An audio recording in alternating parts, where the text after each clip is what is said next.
तो ये सैमसंग की जी फैमिली का एक नया मेंबर बोल सकते हो, ये है फोल्ड 8।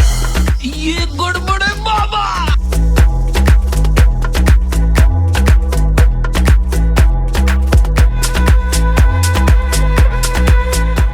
और इस बार ये कुछ नया डिजाइन देखने को मिला है। कितना प्रैक्टिकल है, क्या सारी चीजें हैं, उसके ऊपर अभी आते हैं हम। तो जब आप इसको पहली बार हाथ में होल्ड करोगे तो ये ऐसे छोटा लगेगा आपको, और 201 ग्राम के आसपास इसका वेट है, तो उस हिसाब से लाइट वेट भी है और स्लिम भी है। अगर मैं इसको फोल्डेड में देखोगे तो ये 9.7 mm इसकी थिकनेस है, और इसको अनफोल्ड करने के बाद इसकी जो थिकनेस है वो 4.5 mm है। तो यहाँ पे मैं आपको दिखा रहा हूँ, ये यहाँ से अंदाजा लगा सकते हो। इसका जो टाइप सी है ना, इसको देख सकते हो ये किस हिसाब से स्लिम है, ये आपको आइडिया लग जाएगा। और नेम में थोड़ा सा कंफ्यूजन है इस बार, तो वो बता देता हूँ। तो देखो, जो फोल्ड 7 है ना, उसका सक्सेसर फोल्ड 8 आने वाला था, लेकिन उसको इस बार फोल्ड 8 अल्ट्रा कर दिया गया है। और ये जो नया वाइड शेप है उसको फोल्ड 8 कहा गया है। और शेप की बात करूं तो देखो, ये फोल्ड होता है तो आपको पासपोर्ट की याद दिलाएगा।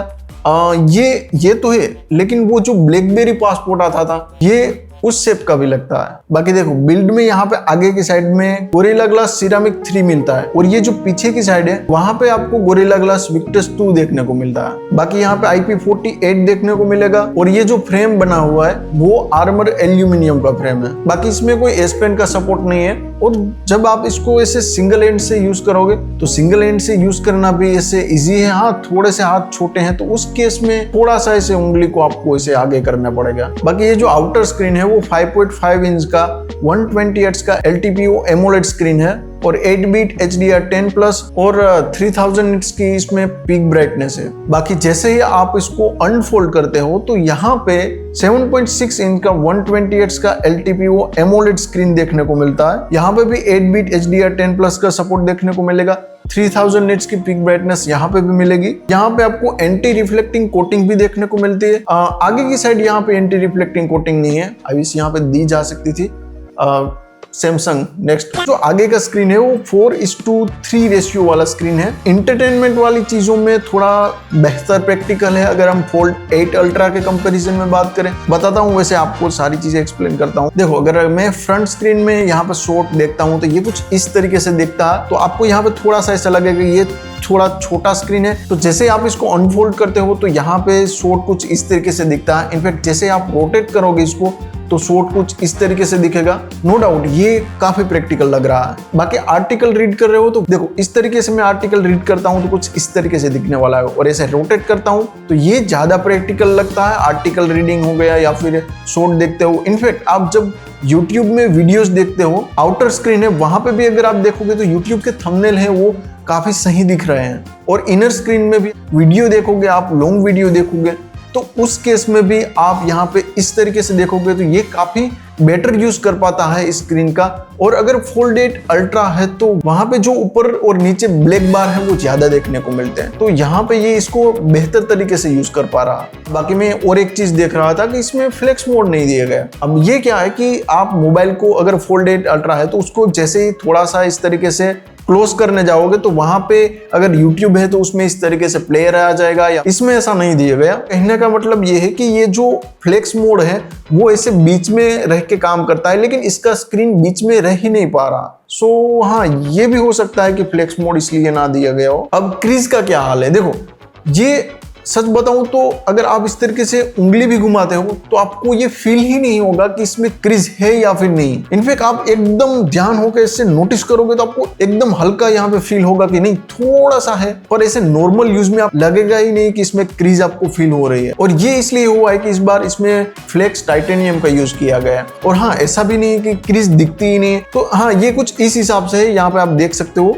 तो अभी भी ये दिख तो रहा है, ये पिछली जनरेशन से इंप्रूवमेंट है। हाँ, बाकी ये भी हो सकता है कि इसको 1-2 साल यूज करो उसके बाद में थोड़ा ज्यादा दिखे। बाकी देखो, मल्टीटास्किंग है तो वो भी कुछ इस तरीके से यूज कर सकते हो। Side by side application open कर सकते हो, कोई भी एप्लीकेशन को पॉपअप में रख सकते हो, या फिर इस तरीके से 3 एप्लीकेशन यूज कर सकते हो। तो मल्टीपल यहाँ पे यूज है। बाकी आउटर स्क्रीन में कुछ देख रहे हो तो उसको इस तरीके से स्टैंड की तरह भी यूज कर सकते हो। बाकी अपडेट का क्या हाल है, देखो 7 ईयर के यहाँ पे मेजर OS अपडेट देखने को मिलेंगे और 7 ईयर के सिक्योरिटी अपडेट देखने को मिलेंगे। और ये ये सैमसंग की पहली सीरीज है जिसमें Android 17 और One UI 9 देखने को मिला है। बाकी एक AI फीचर की भी काफी बात हो रही थी, वो है फेमकेम।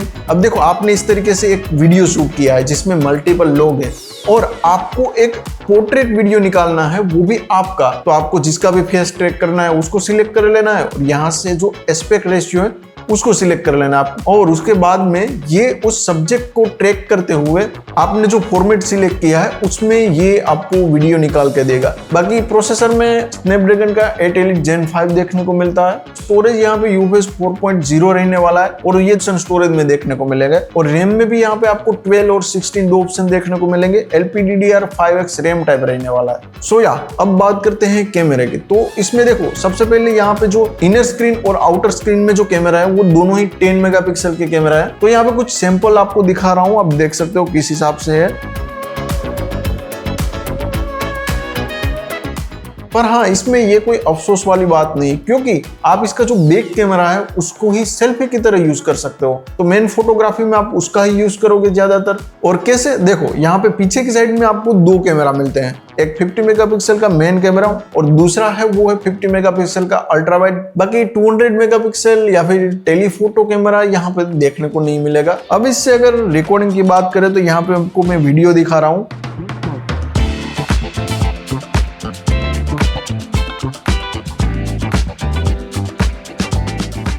बाकी यहाँ पे 8K 30 FPS तक आप इसमें मैक्स शूट कर सकते हो वीडियो को, और लेंस भी यहाँ पे कुछ इस तरीके से स्विच हो जाता है। बाकी पोर्ट्रेट वीडियो को आप 4K 30 FPS में शूट कर सकते हो। कैमरा को यूज कर रहे हो तो उस केस में आप इसका कुछ इस तरीके से यूज कर सकते हो कि जैसे ही आप फोटो क्लिक कर रहे हो तो यहाँ पे ये आपको शो करता रहेगा। और दूसरा कि अगर आप इस तरीके से फोटो खींच रहे हो आगे की स्क्रीन से तो यहाँ पे आप प्रीव्यू को भी ऑन कर सकते हो, जिससे क्या होगा कि जिसकी आप फोटो खींच रहे हो उसको पीछे की जो स्क्रीन है वहां पे प्रीव्यू शो करेगा। उसके साथ ही जो ये जो बैक कैमरा है उसको सेल्फी की तरह यूज कर सकते हो। कुछ इस तरीके से आगे की स्क्रीन पे यहाँ पे कंट्रोल देखने को मिलेगा, तो यहाँ से कुछ इस तरीके से सेल्फी ले सकते हो। बाकी यहाँ पे कुछ फोटोज में दिखा रहा हूँ आपको किस हिसाब से है, तो ठीक है, फोटोज वगैरह तो अच्छे कैप्चर कर रहा है। सो या अगर कैमरे के लिए ही इसको देख रहे हो तो S26 अल्ट्रा वो सारे डिवाइस है, पर ये दोनों चीज को मिक्स कर रहा है, प्रोडक्टिव टास्क वगैरह को बैलेंस में रख के चल रहा है। बाकी स्पीकर का क्या हाल है, देखो ये काफी स्लिम है तो फिर भी स्पीकर इसके अच्छे हैं। अगर आप आउटर स्क्रीन में कोई कंटेंट देख रहे हो तो उस केस में आपको अच्छा लगेगा, लेकिन आप अनफोल्ड करके यहाँ पे कोई कंटेंट देख रहे हो तो उस केस में हाँ, ये जो दोनों ही स्पीकर है वो